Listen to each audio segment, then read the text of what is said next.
All right, we're back. This is lesson 3 for the first derivative test. We'll try to go through this one quickly as well now that we know what the first derivative test can be used for. All right, first thing, we're going to find the derivative, and we're going to have to use the chain rule. This is a composite function. So we're going to start on the outer part of this function. Using the power rule, we're going to bring the power down, subtract 1 from the power. Then we're going to take the derivative of the inside function, and the derivative of x squared minus 4x is 2x. All right, simplifying this, 2/3 times 2x is 4/3 x, or 4x over 3. And x squared minus 4 to the negative 1/3 is the same thing as x squared minus 4 to the positive 1/3 in the denominator. And the 1/3 power is the same thing as taking the cube root of x squared minus 4. All right, we're going to get our critical points. To get our critical points, we're going to find out where the function is 0 and where the function is undefined. Where the derivative is 0, I should have said if I didn't say that, where the derivative of 0 is, you set the numerator equal to 0. And when we set that equal to 0, we find out that we have a critical point at x equals 0. Setting the denominator equal to 0,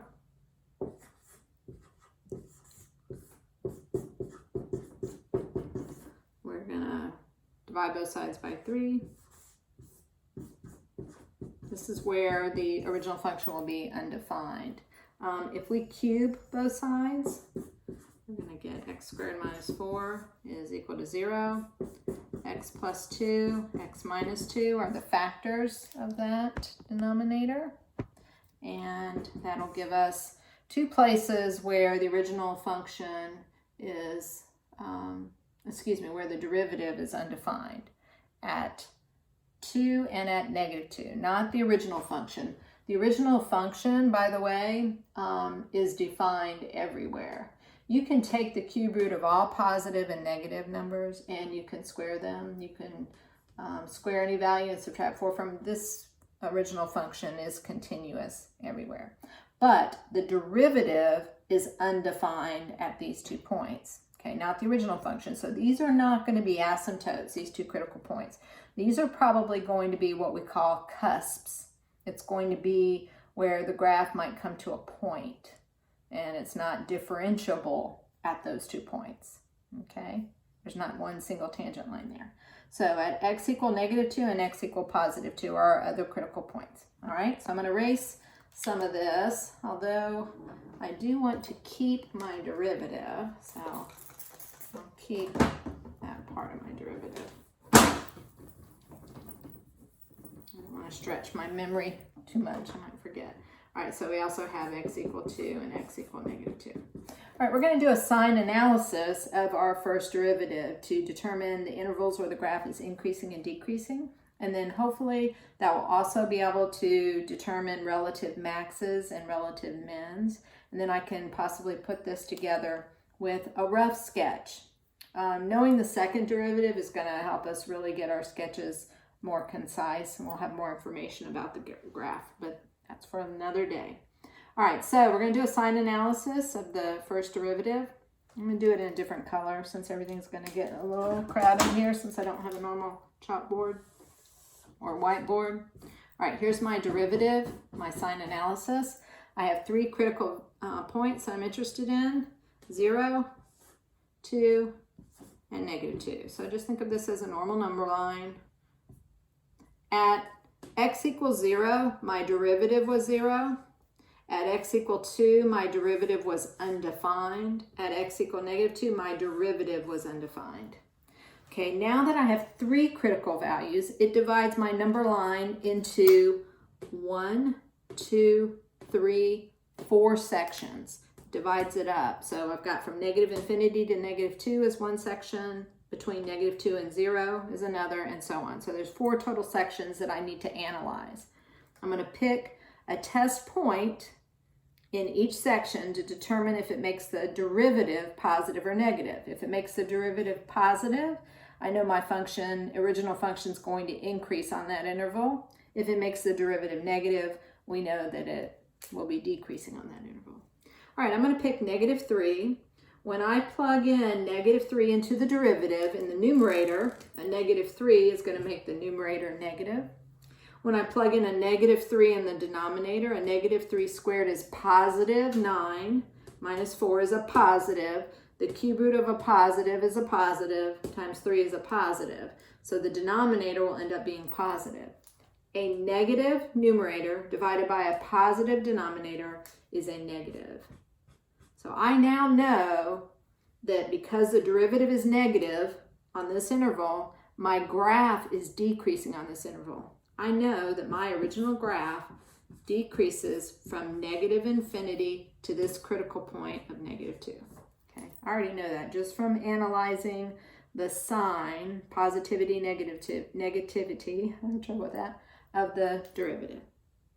All right, let's look at this other interval. I can pick anything I want between -2 and 0. If I wanted to be annoying, I could pick -0.00001 or something like that, but I'm not going to be annoying. I try not to be. Let's pick -1. Plug in -1 in the numerator. 4 times -1 is negative. Plug in a -1 in the denominator. -1 squared is 1. 1 minus 4 is a negative number. The cube root of a negative number is a negative, and a negative times a positive is a negative. So a negative numerator over a negative denominator is positive. So this interval is positive. So I know that my original function increases on this interval between -2 and 0. Remember, the intervals are defined by where your critical points are, your critical numbers. Okay, not your test point, by the critical points. All right, next interval, 0 to 2. Oh, we're thinking, maybe it's just going to keep alternating, negative, positive, negative, positive. It could. Let's double check. And soon you'll find out by looking at the powers and changes, you'll get used to it, and you'll know that when it alternates and when it doesn't alternate. Okay, between 0 and 2, a good point to choose is 1. 4 times 1 is positive. 1 squared is 1 minus 4 is -3. Cube root of a negative is negative, times 3 is negative. A positive divided by negative is negative. So on the interval between 0 and 2, my graph is decreasing. And then lastly, I'm assuming it's going to be positive, but let's just confirm that. Pick any number you want. I'm going to pick 1,000,000. 4 times 1,000,000 is positive. 1,000,000 squared is positive. And that number minus 4 is still going to be positive. The cube root of a positive is positive. Positive times 3 is positive. Notice that I don't need to know exactly what the value is. I'm just interested in positivity and negativity. And positive here tells you that your original function is increasing. So from 2 to infinity. Oh, we have another guest again. Come on in. Come on, Moon Pie. So I know my graph decreases from -infinity to -2, and from 0 to 2, and it increases from -2 to 0, and then from 2 to infinity. Now, sorry about that. I didn't realize that you couldn't see that. Let's talk about maxes and mins. We know that if it changes on either side of a critical value, as long as it's differentiable there and continuous, then we know that we can have maxes and mins.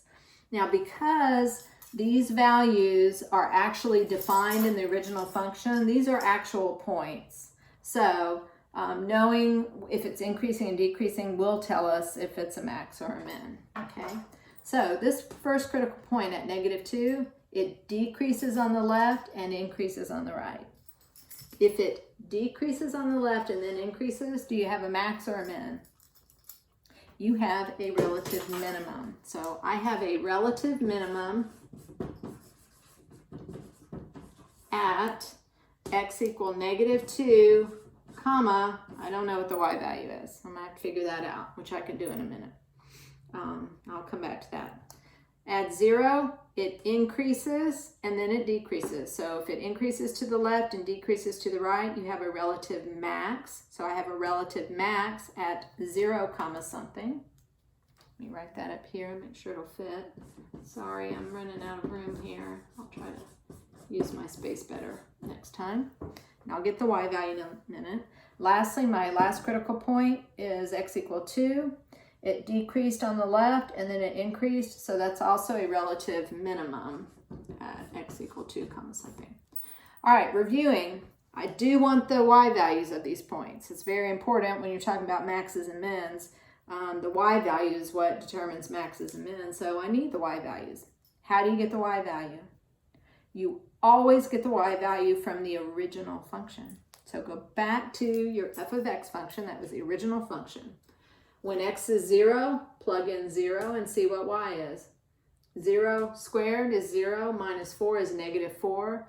The cube root of negative 4 squared is, let's see, I'm just going to put this as the cube root of negative 4 squared. There we go. Whatever value that is.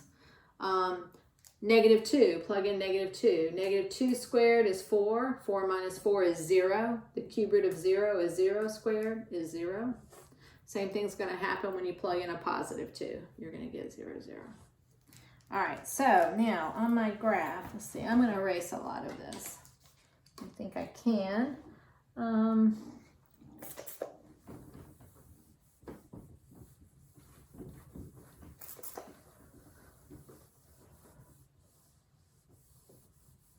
By the way, I can make this number a little bit better. I can, let's see, I erased my minimums, but I remember them, thank goodness. I have a relative minimum at negative 2, 0, and I also had another relative minimum at 2 comma 0.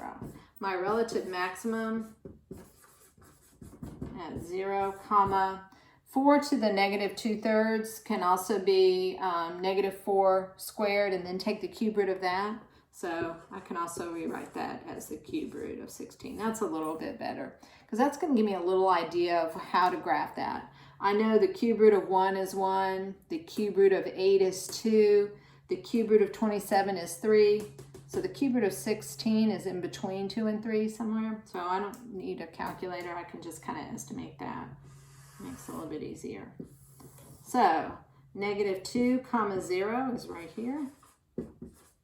Positive 2 comma 0 is here. 0 and the cube root of 16 I said was between 2 and 3. Approximately right there. All right, and I know that my graph was decreasing from negative infinity to negative 2. Back from the sign analysis, it was decreasing.